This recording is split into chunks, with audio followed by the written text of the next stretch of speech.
Vamos a ver en esta presentación mm, cuál sería la energía potencial asociada a cada una de las fuerzas que son protagonistas de la ley de Coulomb cuando tenemos dos cargas puntuales. Es decir, cuando hay dos cargas puntuales, la primera hace una acción sobre la segunda y la segunda una reacción sobre la primera. Entonces estamos hablando de dos fuerzas. Y por tanto, cada una de estas fuerzas es una fuerza conservativa y a cada una le corresponde una energía potencial. Pues lo que vamos a ver es por separado cuánto vale la energía potencial de cada una de las fuerzas conservativas. Para ello vamos a situarnos en el evento que tenemos que analizar. Aquí tenemos dos cargas, Q1 y Q2, que inicialmente están separadas en una distancia R1. Y luego la carga Q1 pasa de la posición 0 a la posición 4 y la carga Q2 pasa de la posición 1 a la posición 3.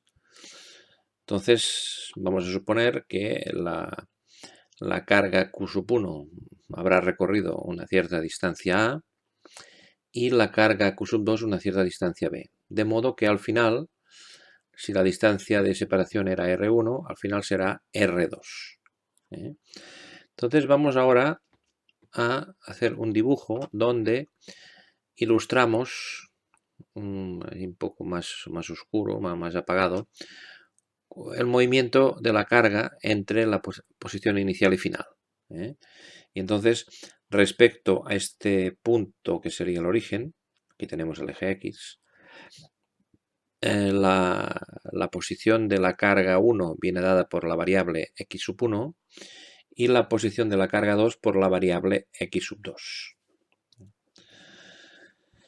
Entonces, dado que vamos a suponer que el sistema está aislado, es decir, que la fuerza que recibe Q sub 2 hacia la derecha y la que recibe Q sub 1 hacia la izquierda, que por cierto no están representadas en la figura, para centrarlos más en el tema del cálculo del trabajo, pues como es un sistema que no tiene fuerzas externas, conserva la posición del centro de masas. Entonces, si cada carga tiene una masa m, 1 y la otra una m2, el centro de masas lo podemos calcular de diversas formas.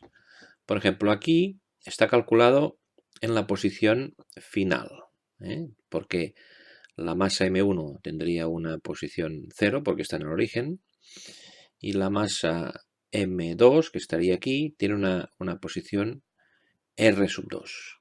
Pues lo tenemos aquí. Otra forma de encontrar el centro de masa sería en la posición intermedia, cuando la carga está en x1 y la otra en x2, y esto sería el centro de masas. Y luego otra manera de calcular el centro de masas sería en el estado inicial, donde la carga Q sub 1 pues tiene la posición A, aquí lo tenemos, y la carga Q sub 2 tiene la posición R1 más A, aquí lo tenemos. Por lo tanto, estas tres cantidades son idénticas, puesto que el centro de masas no va a cambiar de posición. A partir de estas expresiones de aquí, podemos despejar x1 y x2 y también podemos despejar r1 y r2. De manera que así tenemos la relación entre las variables x1 y x2 y si cabe entre r1 y r2 y también el trocito que se ha movido la carga 1 que es la distancia a. Bueno, pues vamos a calcular el trabajo, en primer lugar, de la fuerza que actúa sobre la carga Q sub 1. Entonces, esta sería la expresión del trabajo. Los límites irían desde A hasta 0, porque se mueve desde la posición A hasta la posición 0. Y luego el vector F, o sea, fuerza sub P, fuerza electrostática, pues aquí sería menos, porque va hacia la izquierda. Y la variable x sub 1 pues es diferencial de x sub 1. Con lo cual nos queda esta integral de aquí. Y ahora solo basta poner cuánto vale la expresión de F sub P. La expresión de F sub P, que sería el módulo, pues tiene el producto de las cargas y debajo hay la distancia al cuadrado y la distancia que separa estas cargas cuando están en esta posición, pues es la x sub 2 menos la x sub 1, que es lo que tenemos aquí.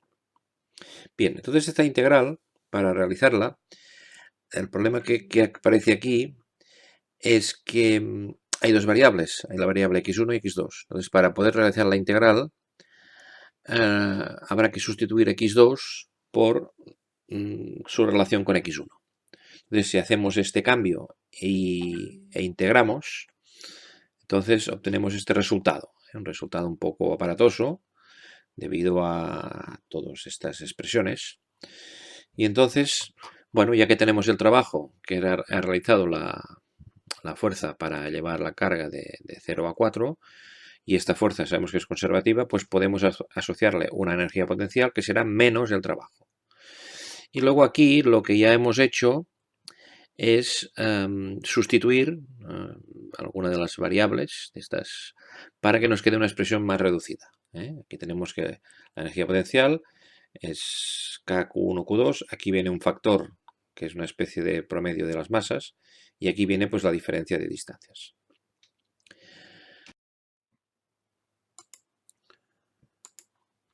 Vamos a continuar ahora con el trabajo de la carga 2 que se mueve de la posición 1 a la posición 3. Vamos a poner aquí el resultado del trabajo anterior para tenerlo presente. Y ahora el trabajo de la fuerza que actúa en el trayecto de 1 a 3, pues sería este de aquí. Y fijémonos que la diferencia está en que ahora la fuerza es positiva, un signo más. La variable de integración ahora es diferencial de x2, porque ese x2 es la variable que se va moviendo. Y los límites son desde R1 más A, que es esta posición, hasta la posición final, que sería R2. Entonces la integral sería esta de aquí.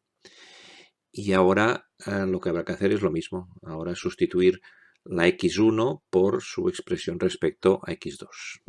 Igual que antes, pero al revés. Y entonces, haciendo eso, pues tenemos, por un lado, recordemos antes que la energía potencial, que era menos el trabajo 1, daba esta expresión, y ahora la energía potencial asociada a la fuerza esta de aquí, pues es menos el trabajo de la fuerza de acción de aquí, y haciendo el mismo proceso que antes llegamos a un resultado muy parecido, solamente hay este factor de diferencia. Y entonces podemos observar que estas dos energías potenciales por separado que se asocian a cada fuerza por separado, si las sumamos,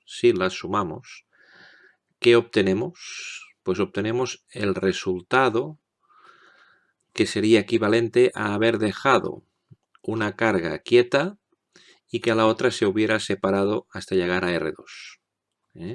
Por tanto, conviene diferenciar que una cosa es la energía potencial de cada una de las dos fuerzas que intervienen en el proceso de acción-reacción, que son energías potenciales diferentes, como podemos ver, y luego la energía potencial del sistema, formado por esta carga y esta otra. Como generalmente siempre una la dejamos quieta, eso en el caso de la Tierra y una piedra pasa lo mismo, la Tierra se queda quieta y la que se mueve es la piedra, ¿no? Pues aquí siempre se adopta la comodidad de dejar a una quieta y que se mueva la otra, y por eso el resultado es equivalente.